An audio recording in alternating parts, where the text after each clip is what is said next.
Now we're talking about romantic relationships, which is something that I don't know a lot about personally. So but I do know what it ought to look like because of what I've seen in my parents' relationship and in other um,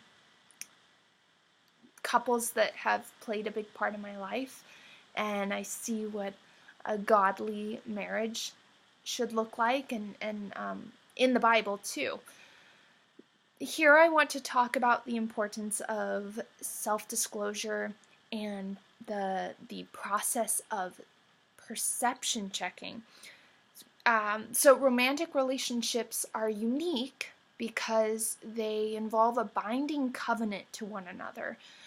But what makes them good, what's something that can help make them good, is perception checking. And this definition is also in the book, Bridges, Not Walls. And it says it's a process of describing behavior or the facts of a situation, sharing one's interpretation of the behavior, and then finally asking for clarification or validation. Perception checking helps to avoid jumping to conclusions. It helps to avoid assuming things and totalizing. And sorry.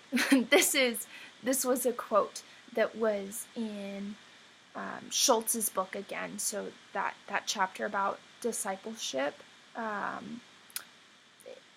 So it says that if there's a motivator behind, if there is an issue between spouses, then the motivator behind perception checking should be charity and not simply nitpicky truth-telling. That perception checking is a chance to be vulnerable, and it opens the door for the other partner to be vulnerable as well. Part of perception checking is this concept called self-disclosure, which is basically just sharing out loud your emotions, your thoughts with another person. And it seems like it's an easy thing to do, like just sharing your heart, but it's not. And it actually, if you're not sharing, it can lead to some intimacy issues, and I've got research to back that up. So self-disclosure can build intimacy between partners, and it also opens the door to be wrong. It's an act of humility that, hey, this is what I saw, this is what I thought. What are your thoughts? Can you clarify?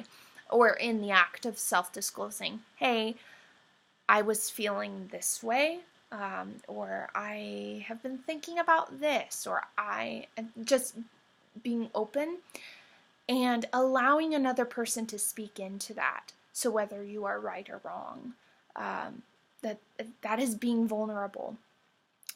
I have a study from the Journal of Health Psychology that self-disclosure to spouses may enhance feelings of safety and security in the relationship, and in turn, the sleep environment. This was a really cool piece of research that I found where they were studying the effects of self-disclosure on couples' sleeping habits, sleeping patterns, and they found that close relationships can protect against perceived loneliness and isolation, which are also associated with poor sleep. Here was their conclusion, or some of the results. On days when the wives that they were studying self-disclosed more to their spouses than their average level, their subjective sleep quality and sleep efficiency that night improved. I was just thinking of that verse. man, I think it's in Ephesians. I might be wrong on that, but where it's referencing, do not let the sun go down on your anger. And that idea, like, that we can sleep better when we are sharing, when we are being truthful with our spouses, with our spouses. So self-disclosure has physical health benefits for romantic couples because it promotes felt security. And then I want to bring up just the power of dialogue, just that honest dialogue and communication, self-disclosure that Doug Kelly talks about in his book, Just Relationships. He says, dialogue is a process in which unity and difference in some form are at play, both with and against one another. And in fact, experiencing differences with one another may actually lead to an increased sense of unity and closeness. Self-disclosure is not just a one-way street where I can tell you all of the problems that I'm having or how I'm feeling or what I've observed, and you're not allowed to speak back into that. It's communication. It's a conversation. And it can promote closeness because you're risking something to tell this person some pretty vulnerable things, and that's increasing intimacy, which is extremely important in romantic relationships.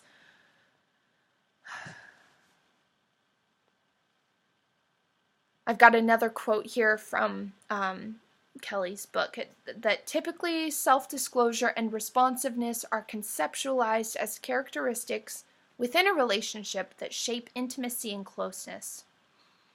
Oh, just kidding. I'm so sorry. Okay. This is informal.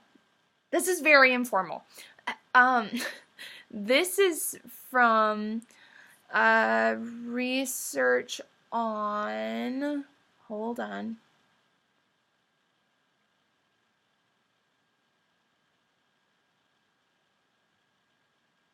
The effects of self-disclosure and responsiveness between couples on passionate love within couples. So this is another quote from a study that I found.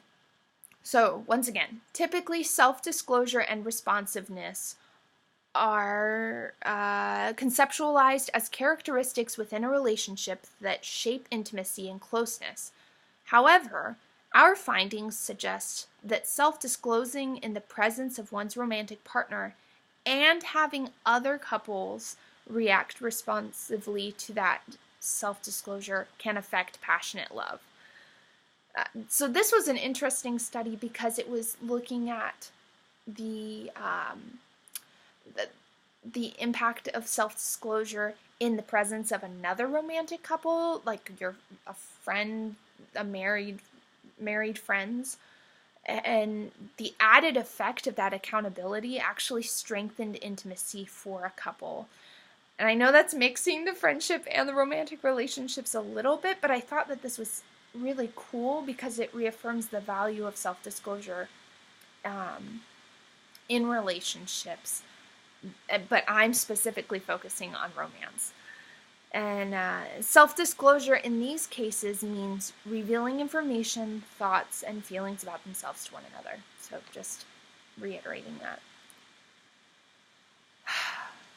Just some concluding thoughts on that any good relationship requires verbal communication. That, once again, seems like a really simple concept, but it's difficult to act on. That we have to talk to one another. We have to be honest and approach one another in love and humility and the possibility of being wrong. Romantic relationships require daily communication for the relationship to continue. Friendships can become long distance.